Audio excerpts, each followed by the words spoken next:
Baik, Assalamualaikum warahmatullahi wabarakatuh. Selamat pagi dan salam sejahtera untuk kita semua. Yang kami hormati Bapak Direktur Kelautan dan Perikanan Sidoarjo dan seluruh jajaran pimpinan, Ketua Program Studi, Kepala Pusat dan Kepala Unit Politeknik Kelautan dan Perikanan Sidoarjo. Yang terhormat Bapak dan Ibu narasumber, yang kami hormati Bapak, Ibu, dan seluruh taruna peserta diseminasi yang berbahagia. Selamat datang pada kegiatan diseminasi Politeknik Kelautan dan Perikanan Sidoarjo tahun 2021 yang mengusung tema Penelitian Terapan Mendukung Produktivitas Sektor Kelautan dan Perikanan. Baik Bapak Ibu hadirin yang kami hormati, hari ini merupakan hari kedua yang mana merupakan rangkaian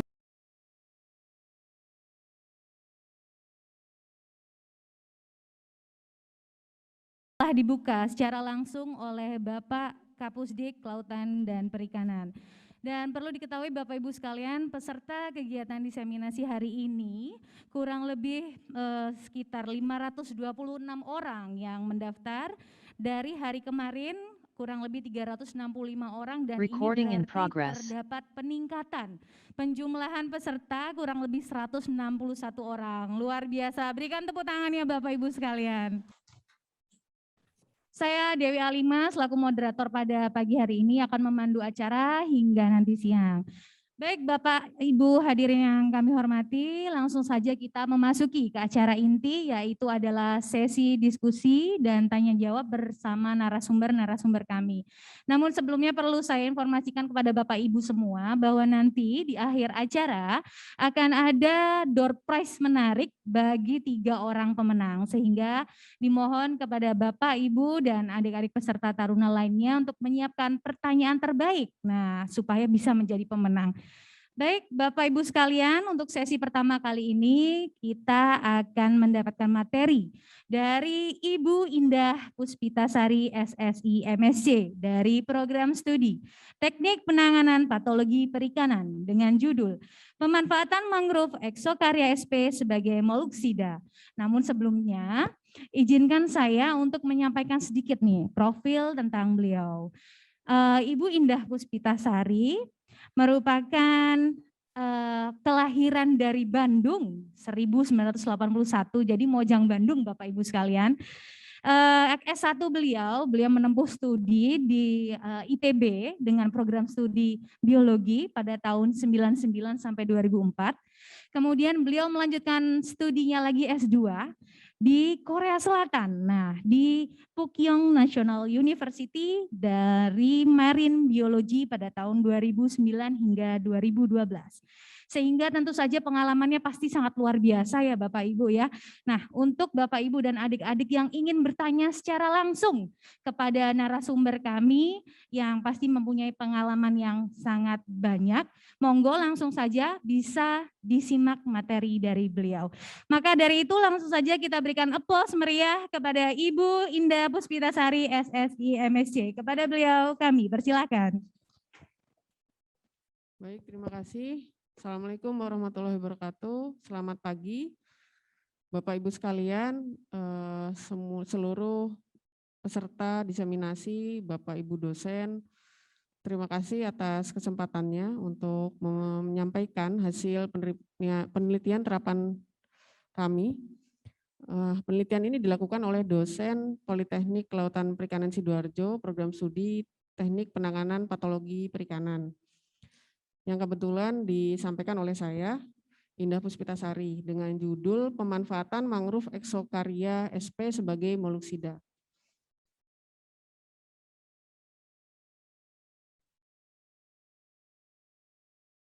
Baik, tadi sudah disampaikan. Seperti yang kita ketahui, pada tambak budidaya ikan dan udang, itu selalu ada hama ya Bapak Ibu, hama trisipan atau juga disebut sebagai siput tambak.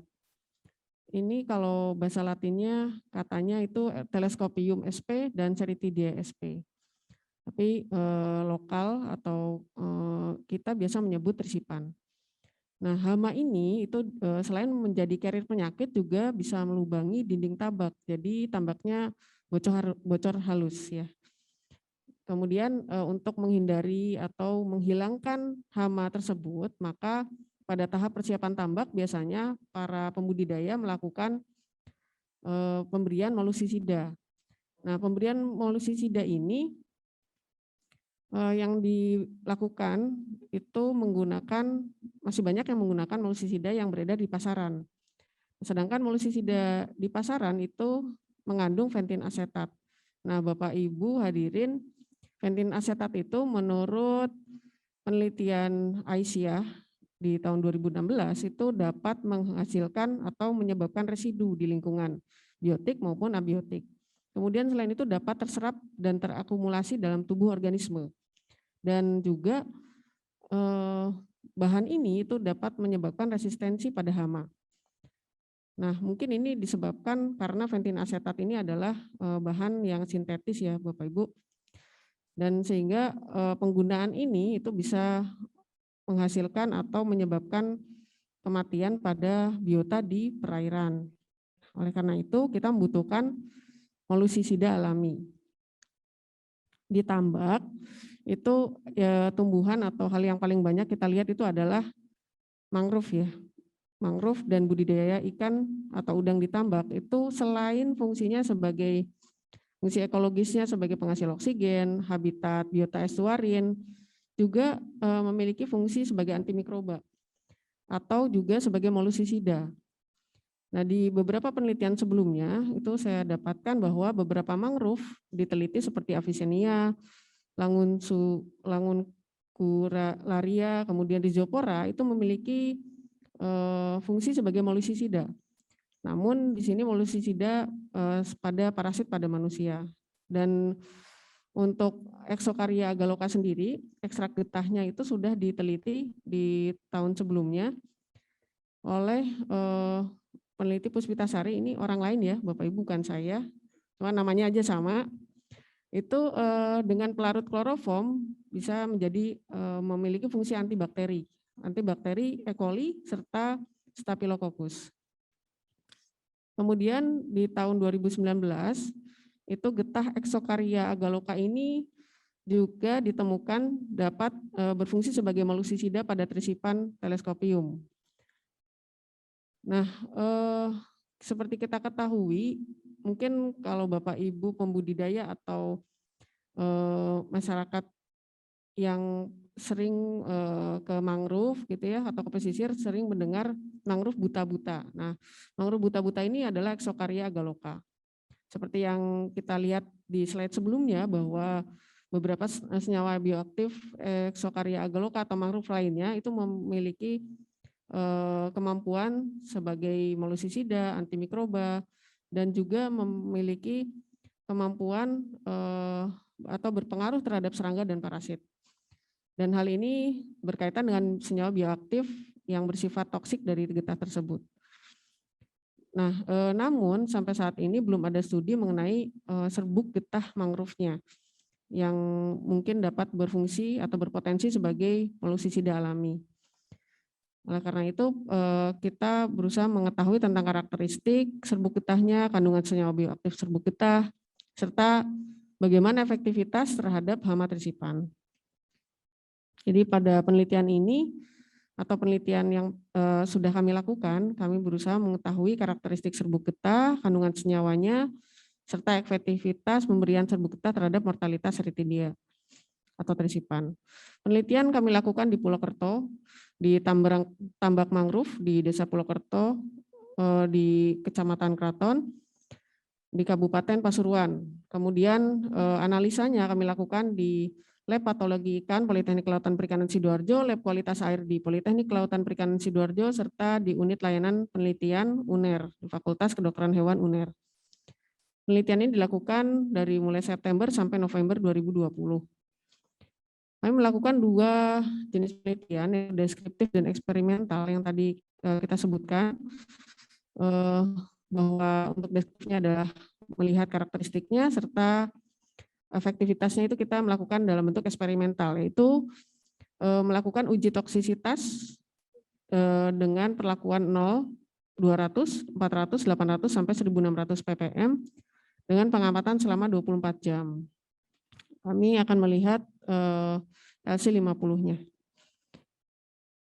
Nah, sebelum kita lakukan pengujian, tentu saja kita melakukan pengambilan sampel getahnya ya Bapak Ibu. Nah, sampel getah ini bagaimana cara ngambilnya?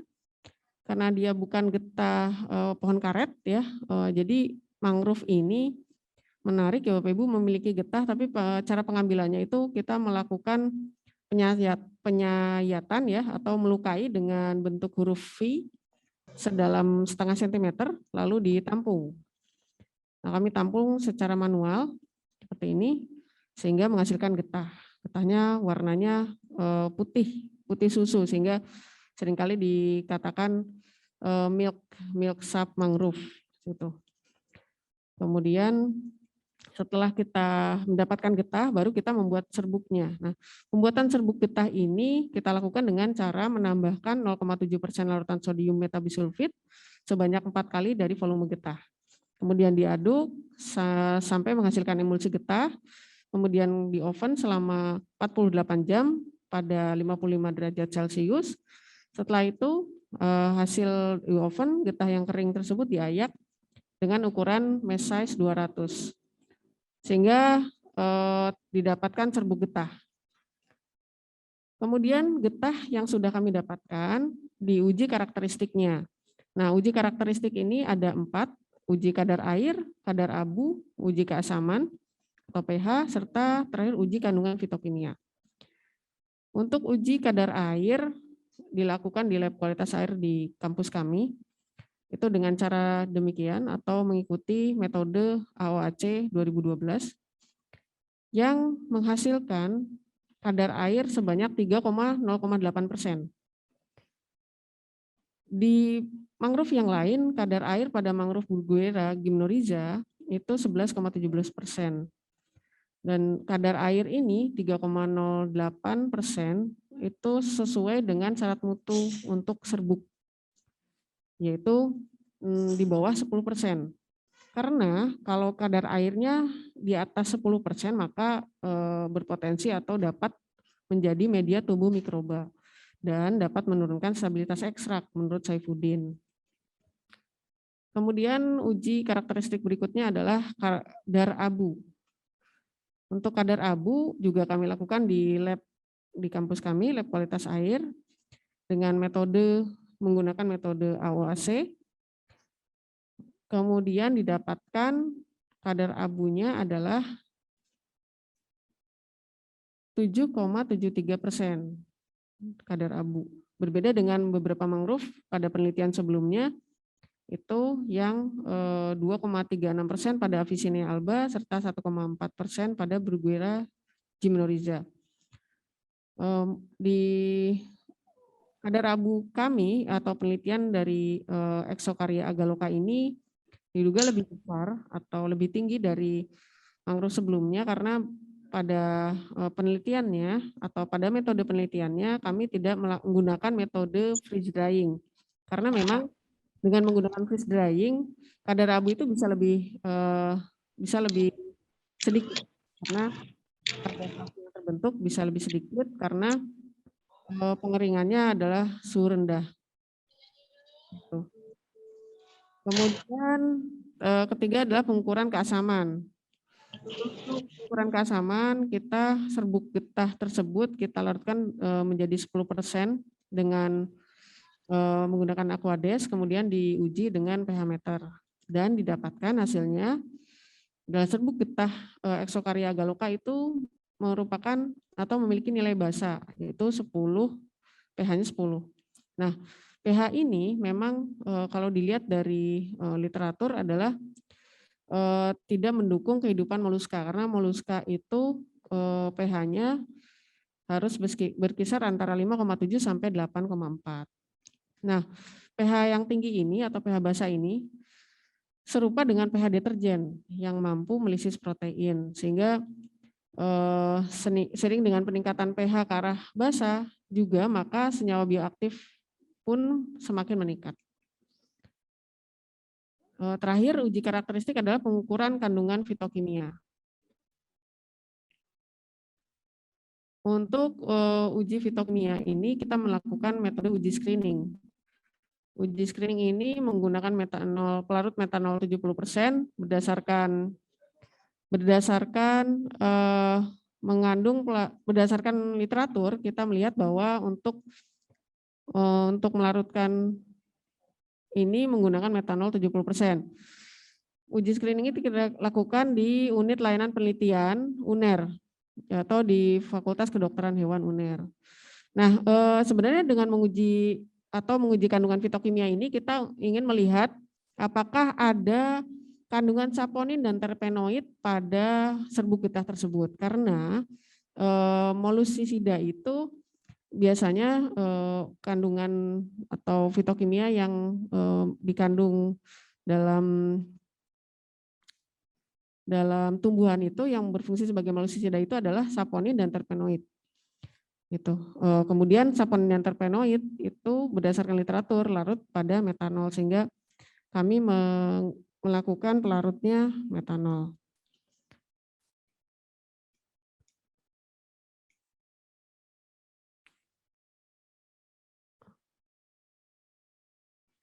Oke, kemudian hasil uji fitokimia ini ternyata didapati bahwa saponin dan terpenoid itu memang terdapat pada serbuk getah Exocaria agaloka.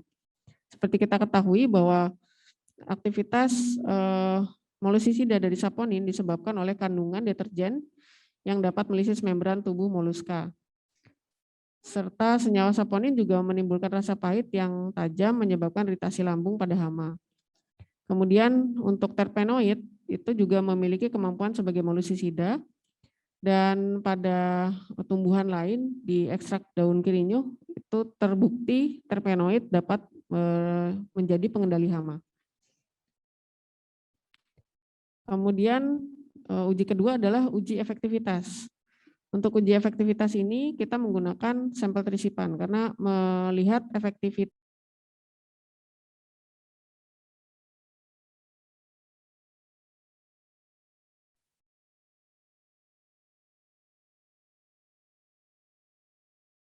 selama pengamatan selama 24 jam.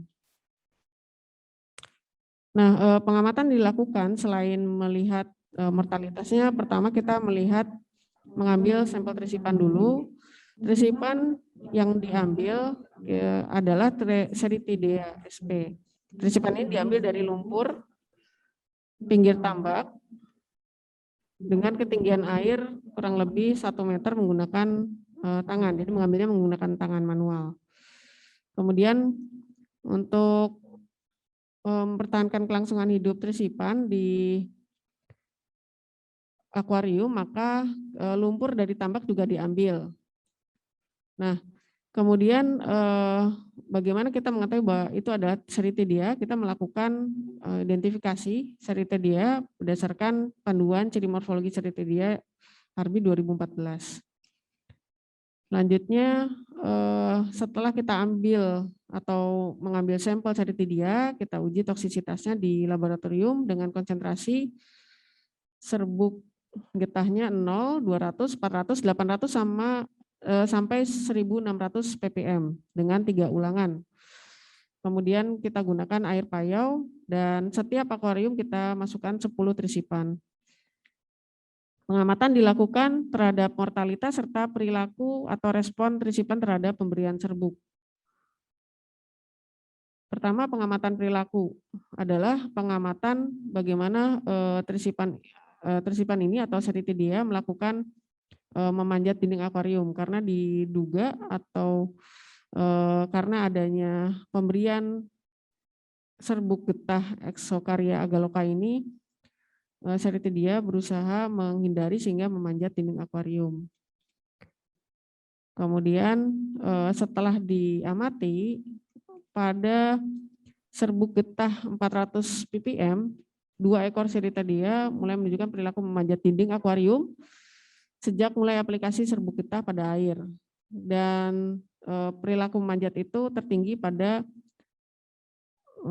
perlakuan 800 ppm, sedangkan pada 1600 itu adalah tidak ada perilaku manjat karena pada waktu singkat Ceritedia sudah mati. Jadi tidak ada yang bergerak atau dapat melakukan perilaku memanjat. Kemudian pengamatan mortalitas. Pengamatan mortalitas kita lihat dari bagaimana Ceritedia ini mengeluarkan operkulum, kemudian operkulum tersebut akan mengeluarkan air ketika disentuh oleh penset, dan juga kita melihat Ceritedia tersebut tidak menunjukkan pergerakan sama sekali. Dan juga untuk Ceritedia yang sudah mati, biasanya warna cangkangnya memutih.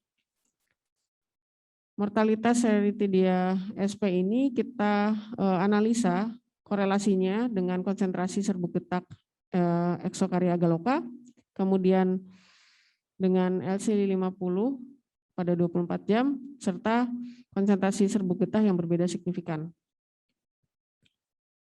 Untuk korelasi konsentrasi dengan mortalitas, setelah dianalisa dengan analisis regresi linear berganda, ternyata konsentrasi serbuk getah memiliki pengaruh yang tinggi. Dengan kita lihat R kuadrat itu 0,8762 atau mendekati 1, sehingga memiliki pengaruh yang tinggi.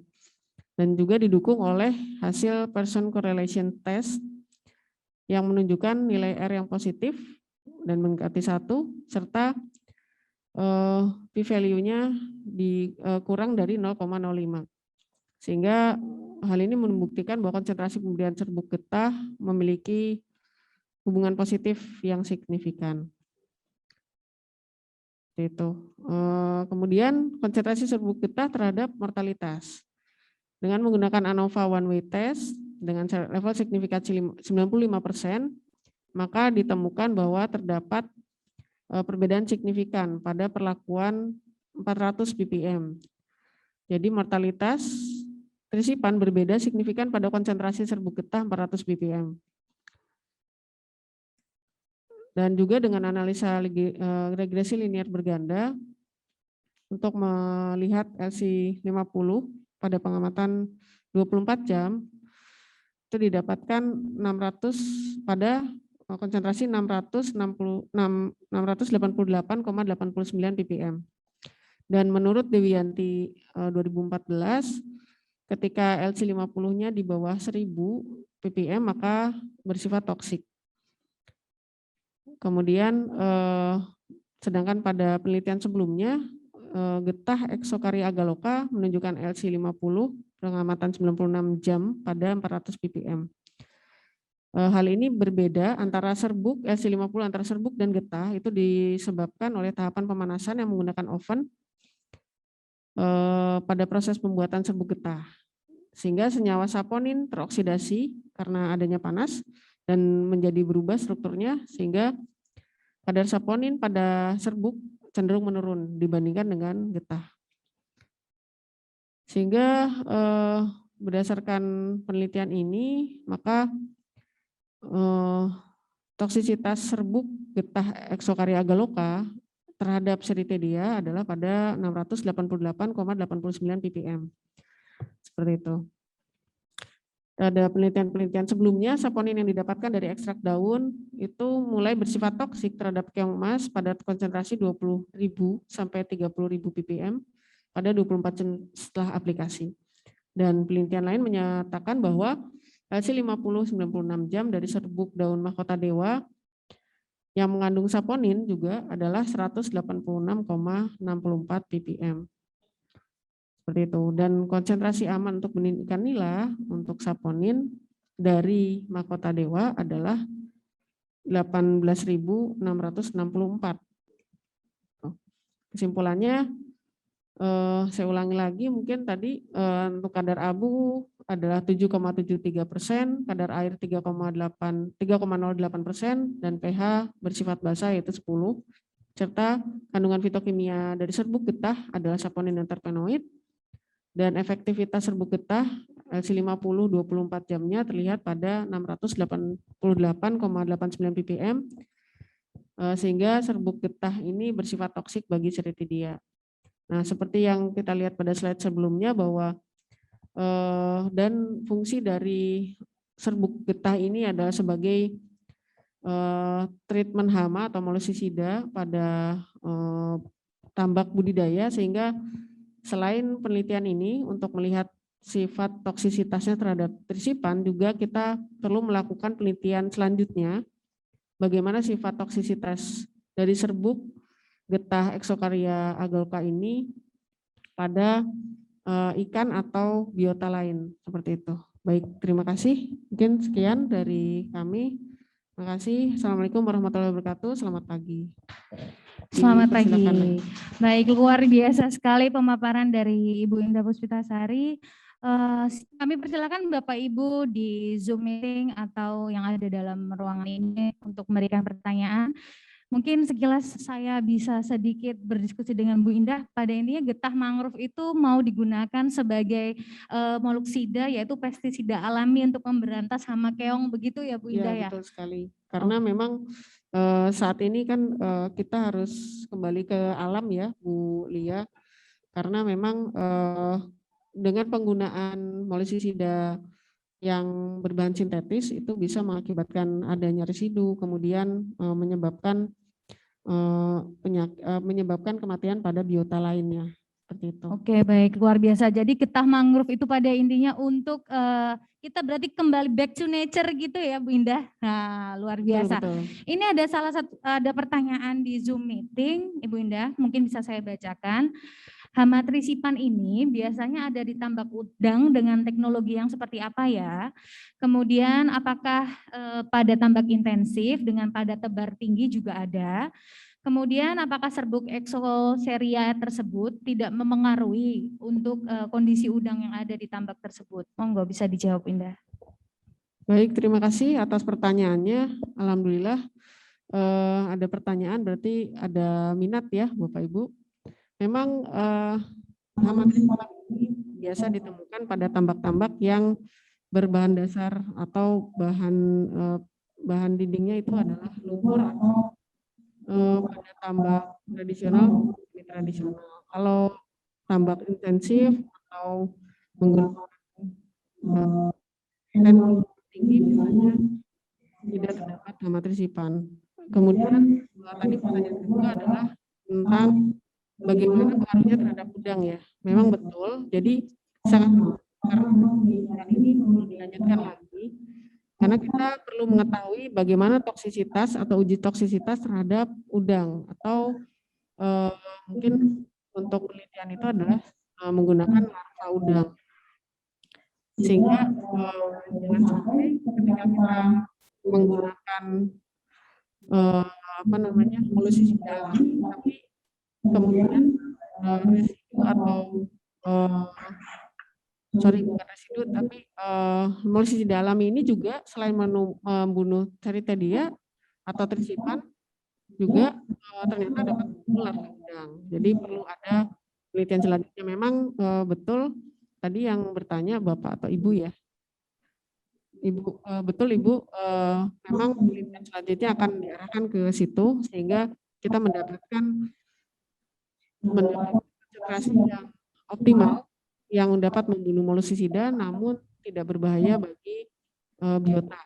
Dan memang kelebihan dari moluksida alami ini karena berbahan alami bukan sintetis, jadi kemungkinannya akan lebih cepat terurai. Tapi itu masih hipotesis, jadi memang harus dibuktikan dulu dengan penelitian, begitu Bu. Terima kasih. Baik, terima kasih banyak Bu Indah karena mengingat waktu juga yang sudah habis. Jadi pada intinya adalah getah mangrove ini kita kembali ke nature atau gerakan kembali ke alam yang mana memang saat ini memang sering digaung-gaungkan.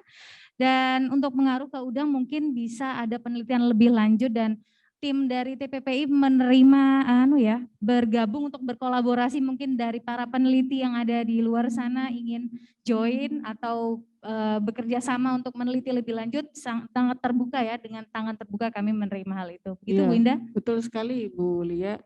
Jadi zaman sekarang itu kan semua kita bangun dengan kerjasama ya.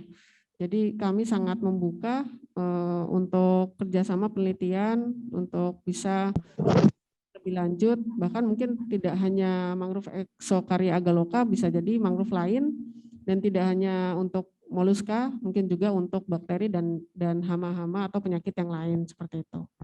Baik Bu Terima Indah, kasih. ternyata setelah saya cek Zoom, ini ada beberapa pertanyaan. Mungkin untuk Ibu Vina Nur Nadiro, silakan untuk open mic Ibu. Baik, Silakan memberikan sebelumnya, pertanyaan. Assalamualaikum warahmatullahi wabarakatuh. Perkenalkan saya Vina, alumni Politeknik Kelautan Perikanan Sidoarjo angkatan 2019. Yang ingin saya tanyakan, tadi sebelumnya saya apresiasi untuk penelitiannya sangat bagus, dan saya ingin mengetahui cara atau metode pengaplikasiannya pada media budidaya. Apakah itu kita sebar dalam bentuk serbuk atau kita campur dengan air seperti itu. Terus untuk yang kedua, dalam budidaya itu kan juga pasti ada plankton-plankton di dalam media budidaya itu sendiri. Nah, untuk pengaruhnya, apakah dia juga bisa berpengaruh terhadap plankton yang bisa mendukung untuk perkembangan budidayanya atau bagaimana? Terima kasih sebelumnya. Wassalamualaikum warahmatullahi wabarakatuh. Baik, terima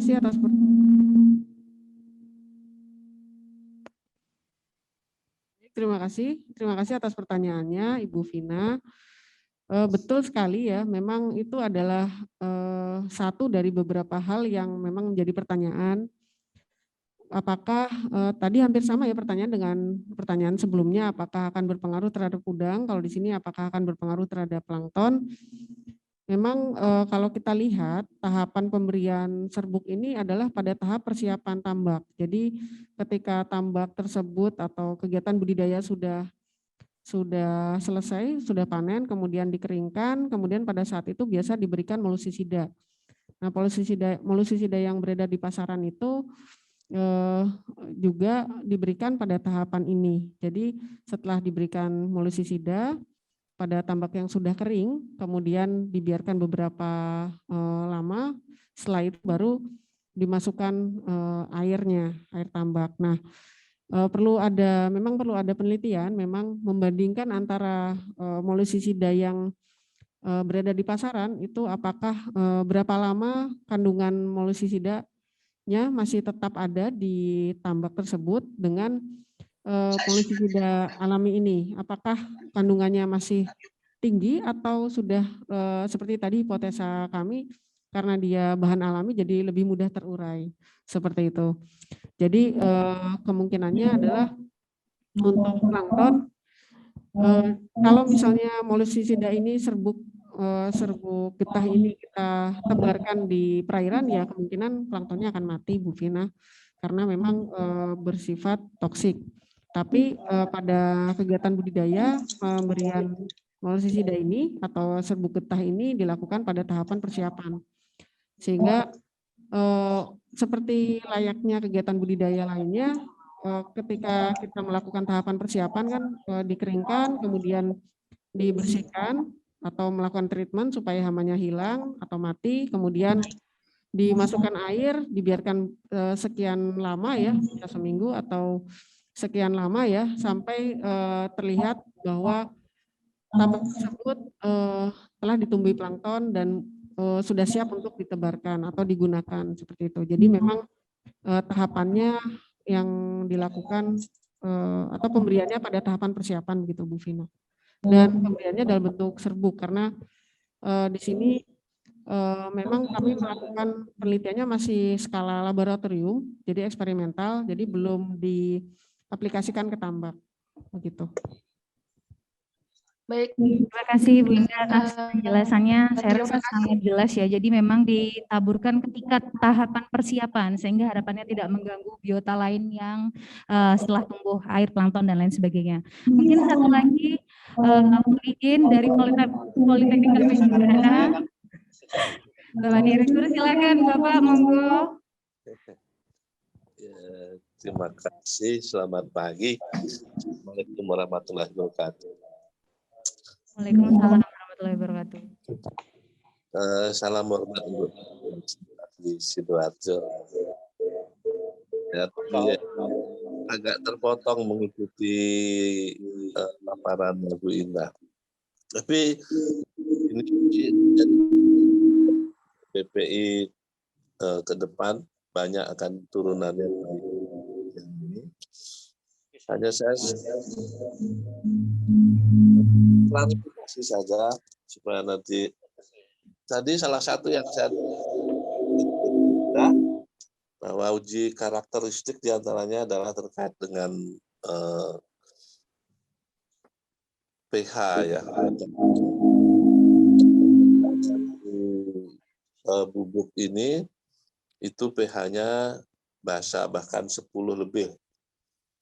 Sementara pada kondisi basa itu disebutkan bahwa tidak mendukung untuk kehidupan sel, terutama moluska tentunya. Tadi dianalogikan oleh Bu Indah bahwa basa ini dianalogikan dengan deterjen karena deterjen itu bisa melisis protein. Nah, yang saya mungkin yang perlu nanti dicermati oleh teman-teman tim peneliti ini, apakah lisisnya protein ini karena kalau dianalogikan dengan deterjen itu bukan pH banyak ya, faktor penyebabnya bukan karena pH-nya sendiri, tetapi justru karena di dalam deterjen itu ada penyusunnya adalah soda api ya, NaOH dan lain sebagainya. Jangan sampai bahwa yang melisis protein itu bukan dari sisi pH sebagai racun, tetapi basa yang disebabkan oleh senyawa yang menyusun itu tadi. Jadi apakah analogi tadi ini pas untuk kita pakai bahwa akan terjadi protein jika basa karakteristik bubuk tadi. Itu yang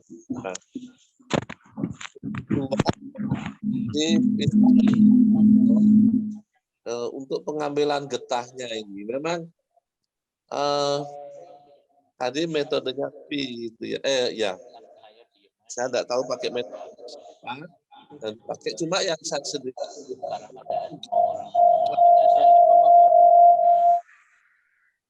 kedalaman setengah senti itu akan masuk sampai kepada memang sih sebenarnya kita tidak dalam kalau kedalaman